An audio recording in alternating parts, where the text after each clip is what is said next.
You probably know that's the thyroid. It's located in the neck. Most of the more important glands in the body and what the thyroid does, we're going to go through now. But one of the biggest things that we start to see is thyroid, adrenal, and gonad, or testes and ovaries, male issues. They're on the same axis. So if you have any ovarian stressors, they're also stressing the thyroid. If you have any adrenal stressors, they're also stressing the thyroid as well. So a lot of time people just chase the thyroid, when in other fact it's actually two other organs that are accumulating load and dump the load in, and then you get the same kind of issues that you'd have in thyroid dysfunction. The thyroid is a bit like a super sub comes in with the adrenals. Whenever the adrenals get fatigued, the thyroid kicks in to help out and to help balance out cortisol and DHEA levels. So that's very common for people that start from chronic fatigue, fibromyalgia, MS, all those kind of inflammatory or autoimmune or any kind of just adrenal fatigue issues. You can then manifest and develop thyroid issues later on. There's a couple of telltale signs if you have hypothyroidism, and hyperthyroidism is not so common, but hypo is very common. Now, I have some American statistics. I don't have any statistics for Australia, but in America there's over 20 million in America that have thyroid issues or hypothyroidism. Women are 10 times more likely to have thyroid issues than males. Okay? And stress is the major reason why people develop a thyroid issue. So some of the symptoms we see: dry, coarse hair, thinning of the eyebrow, kind of a puffy, what we call a moon face or a mask face. So it kind of pushes out. There's no real distinguishing features. And if you look at pictures with people as their face, when they have thyroid issues, it gets more round and kind of flatter and puffy.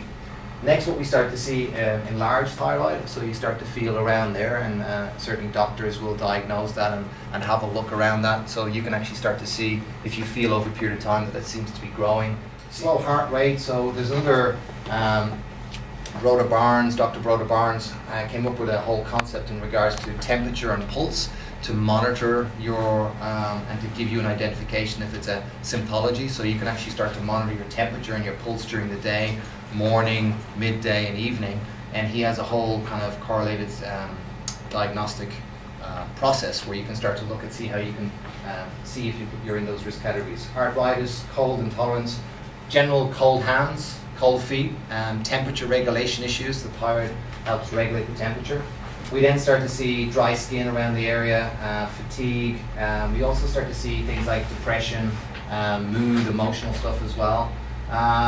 We want to look at some of the other things that we want to look at. Iodine is generally a precursor, and if you don't have iodine in, you don't then have proper conversion of what we call T3 or T4 to T3, which we'll talk a little bit about later on.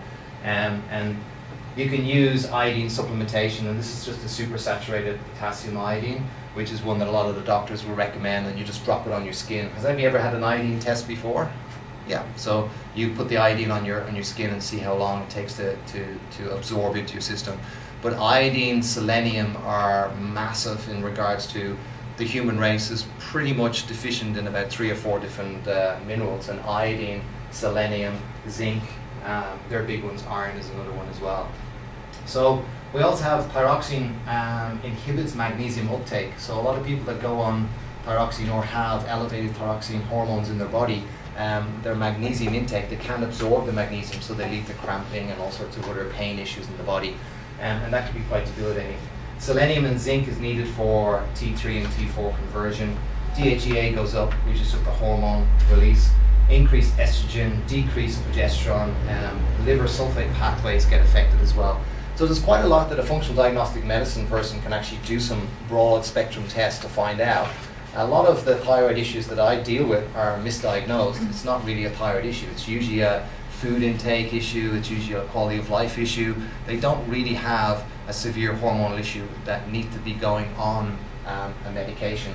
Unfortunately, here in Australia, a lot of doctors put you on synthetic hormones, where there's a very good natural form, which is Armour thyroid, which is an extract from cows, and it has your T3, your T4, your T1, and your T2. Whenever you see a T3, T4, T1, that just means it's bonded 4 iodine molecules, 3 iodine molecules, 2 iodine, or 1 iodine molecule to the thyroid hormone.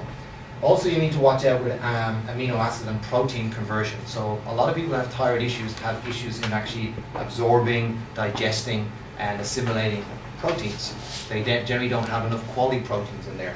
Other things we start to see: weight gain, constipation, and brittle nails. So if you have any of those, you may have a little bit of thyroid stress. And generally, when we are in a stressed state, we will see those guys come onto the field of play as such, or the thyroid issues starting to help out. So the thyroid is very important for mastering the regulation of your metabolism. So that's why when people have thyroid issues, they find it really hard to lose weight or to maintain temperature in their body. And that's why taking temperature and pulse rate can give you a good indication of where your base level is. When you take your temperature, you should do it early in the morning when you're lying in bed. It only takes about 12-13 seconds to do. And just make sure that you do that on a regular basis to get a base level. Growth development helps in growth development, and also metabolizing carbohydrates and breaking those down and breaking the foods down. So it helps in some of those release hormones and the different catalysts that help us to break down those foods. And then controls temperature in the body, as I said. So here are some of the symptoms. So you may have friends, family, or you may start to see some of these symptoms rise up in you over a period of time. Low energy levels, depression, weight gain, dry skin, constipation, hair loss, we talked about, cold hands and feet. So it's pretty much just a recap on what we saw on the other diagram. But there's also then some of the stress symptoms that we see, and these are more in line with when you have an adrenal fatigue. So inability to lose weight or gain weight, gain muscle mass, sweet cravings, decreased sex drive, insomnia, poor memory, and so on. So there's quite a lot affecting with the adrenal that carry over to the thyroid. And one of the things we want to talk about today is the fats, and there's different types of hormone groups and families, and we're going to be talking a lot about the protein and the fat hormones, and we need to make sure that we are taking in adequate proteins and fats. And there's another problem that I start to work with a lot of females that go on vegetarian diets, vegan diets, that then don't have the raw materials to build their hormonal profile, and they're wondering why their hormones are affected and they can't regulate anything because they're not taking in the raw materials that the body needs to make the hormones. So we'll be talking later on about some of the products that we have on the table here. Coconut oil has been proven to be one of the best kind of secret weapons against thyroid dysfunction. And even taking teaspoons of coconut oil on a daily basis, 3 to 4 teaspoons a day, can help regulate and give the body back its essential nutrients that it needs, the raw materials, to make the hormones and balance out the system. So if you haven't tried that before and you have any of those issues of temperature regulation or cold hands, all those kind of things, start looking at coconut oil. The funny thing about coconut oil, and we'll talk a little bit about that later on, is that the body finds it nearly impossible to store in the body. And a lot of people don't understand that when you take fat, certain fats will be used initially if you're an active person, but certainly if we're inactive and consuming too much fat, you certainly do get fat.